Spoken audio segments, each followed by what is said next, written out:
ፍቅር የእግዚአብሔር መገለጫ እንደመሆኑ መጠን በቅዱሳት መጽሐፍት ውስጥ የፍቅር ኃይል ምን ያህል ታላቅ እንደሆነ እንረዳለን። እኛ ሁላችንም እንደ ጓደኛና እንደ አምላክ ቤተሰቦች ስንነጋገር ፍቅርን የሚገልጹ ጥቂት መሰረታዊ የሆኑ ጥቅሶችን አብረን እንመልከት። ፍቅር የእግዚአብሔር ባህሪ ነው። እኛ የምንናገረው ስለ እውነተኛው ፍቅር ነው። ይህ ፍቅር ከእግዚአብሔር ነውና መጽሐፍ ቅዱስም እግዚአብሔር ፍቅር ነው ይለናል። ስለዚህ እኛ በፍቅር ስንመላለስ እግዚአብሔርን በሕይወታችን ውስጥ እየገለጥን ነው ማለት ነው። ፍቅር የማይሸነፍ ኃይል ነው። ፍቅር እንደ ታላቅ ኃይል የሚያደርገው ደግሞ ይቅር ባይነቱ ነው።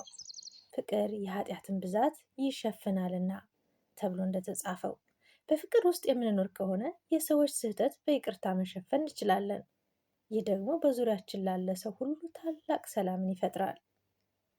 ፍቅር በድርጊት የሚገለጥ ነው። እኛ ፍቅርን እንደ ስሜት ብቻ ሳይሆን እንደ ሕይወት መመሪያ እንወስደዋለን። ጌታችን ኢየሱስ ክርስቶስም ባልንጀራህን እንደ ራስህ ውደድ ብሎ አዟልና። ይህ ማለት እኛ ራሳችንን እንደምንንከባከብ ለሌሎችም ደግነት ማሳየት የእኛ የክርስቲያኖች መለኪያ ነው። ፍቅር የሁሉ ነገር ማጠቃለያ ነው። በሕይወታችን ውስጥ ብዙ ነገር ሊኖረን ይችላል። ነገር ግን ዋናው ነገር ፍቅር ነው።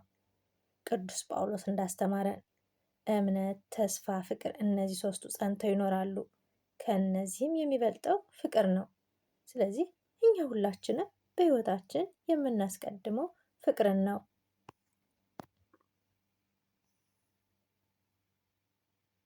ይህን መልእክት ከወደዳችሁት ላይክ አድርጉት።